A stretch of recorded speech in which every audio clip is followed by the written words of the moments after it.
Hello everyone, we will talk about Johnson control VFD alarm. One error code UV. It's under voltage alarm.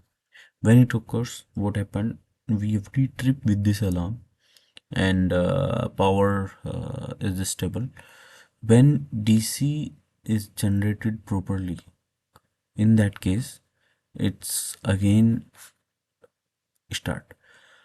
What happened at the input supply? There could be very low voltage what is required to the VFD, and in that case there could be few problems. Motor will not get torque, and second there could be heat inside of the VFD. So to resolve this we need to provide one stable power supply. So what happened when VFD convert AC to rectifier section convert AC to DC, and then DC to AC.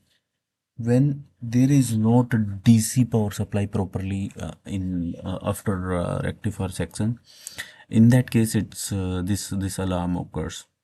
So you need to check all three phases are properly connected, they are not loose. If it could be the reason. And second, you can check input power supply that is properly stable. And third, there could be the problem into the measurement section of the VFD.